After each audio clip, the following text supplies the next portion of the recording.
This is the Genki Shadowcast 2, and it's now my favorite capture card that's under $50. But let's talk about it. So originally, I used to recommend this HDMI generic capture card that captured at 1080/30. It was less than $20, and it's pretty much built like a brick. But I've had a lot of issues with it as of late. As I've upgraded my cameras to 4K cameras like this Nikon Z30, it no longer receives the signal from that camera. I can still hook it up to like my GoPro, which gets a 1080p, or my Nintendo Switch, which could also do 1080p, but it's not receiving any of the newer system signals. And that's where something like this comes into play. Real quick, before I forget, I actually bought this on Amazon for like $35. Typically it goes on sale between $35 to $40, but its normal price is just shy at $49.99. And you can get it through Genki's website. I'll leave a link below here, or you could go through Amazon. It's not an affiliate link because I'm not cool like that yet, but definitely check it out if you're interested in a capture card. Now, I've tried a lot of capture cards. I've tried the Camlink 4K. I've tried the Genki Shadowcast 2, and I've also used the Shadowcast 1, which is actually what I'm recording for the iPad right here. And I've used this cheap $20 one. Now, all three of these, and four of these actually, have perks and benefits, right? So this, the Camlink can do 4K 30 full recording capture. That's perfect, but the latency is not like gaming level latency. The cheap budget card, as powerful as it is, it caps at 1080/30. What I've always said is for capturing video like this and you're recording it or you're streaming and you got your mic running through your camera, this is by far the best capture card. But latency when you're playing games like any FPS like Call of Duty, Apex, or even you're trying to speedrun games like Super Mario Brothers, this is going to get you killed. Well, at least get Mario killed. Because it's just not as responsive, and you'll notice it right away. That's where this one, the Shadowcast 2, just falls right in that sweet spot of the middle, where it's not as pricey as the Elgato one, but better quality than this. Now, the reason being is the fact that this can record 1440 by 30 frames per second or 1080p 60 frames per second. And it's also USB 3.2 compatible. So you're getting ultra low latency for gameplay while being able to capture at either a higher, almost 2K quality, or even still getting 1080 but with 60 frames per second. You're probably wondering, why do I need 60 frames per second, right? The biggest reason being is that when you're editing, like if you're doing some gameplay footage and you want to do some slow motion, trying to edit that 30 frames per second is going to make your video work look choppy and sluggish.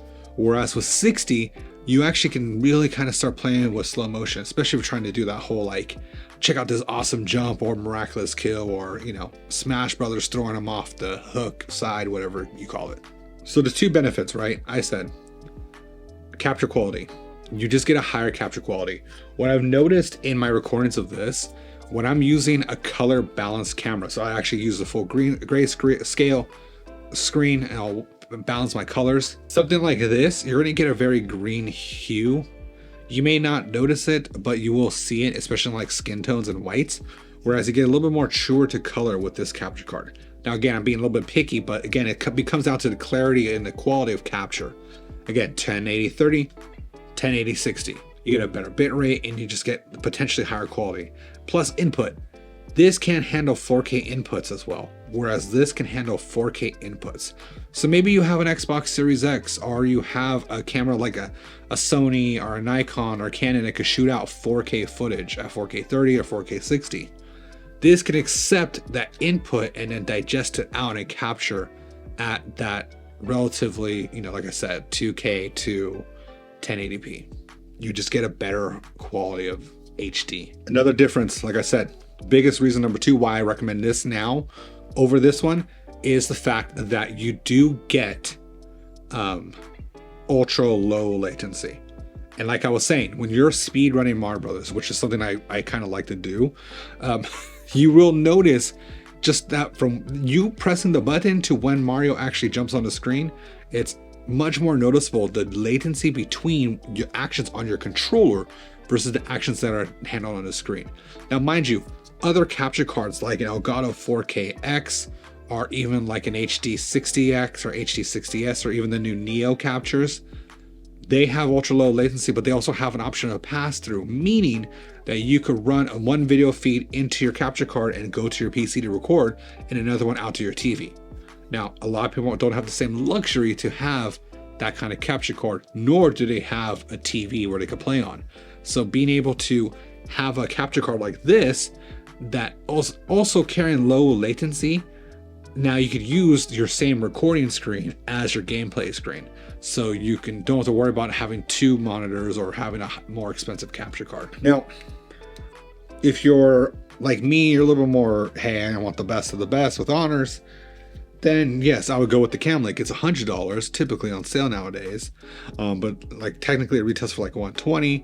It hasn't been updated in quite a few years. I'm hoping Elgato will maybe come up with a different update to this, but we'll see, right? But in the meantime, you were the best of the best, but you now have a champion. And I think this is going to punch not only above its weight class and price, but a lot more people will enjoy this capture card over to others. If you already had tried this before, leave a comment below talking to me about your experience of what you used it for.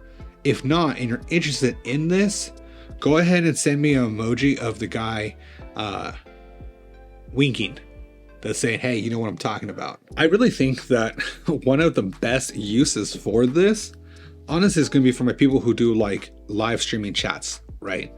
Or just chatting streams where they don't really need gameplay or anything like that. My perfect setup actually is hooking up a camera.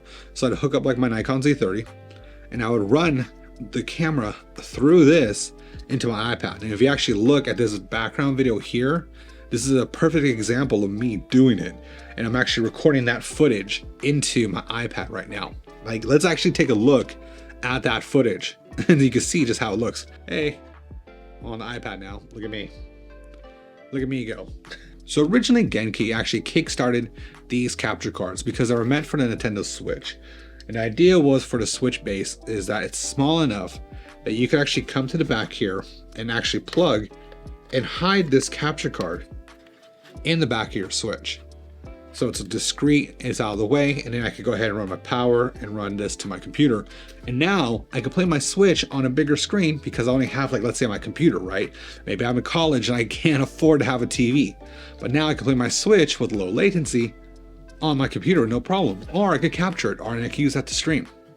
That was the initial intentions. And this is a perfect example of me using it on my iPad to record, like whether I'm on the go or maybe I'm doing some kind of travel and I need a streaming setup, but I only have my iPad, or you can use it with the computer, whichever you want. It works just like a UVC connection, so your computer recognizes it right away, and you'll actually see it listed as a Shadowcast 2 in OBS. So that's definitely good that it's plug and play, and it works with both Mac and PC. So that's going to wrap it up for me today. Hopefully you guys enjoyed this video.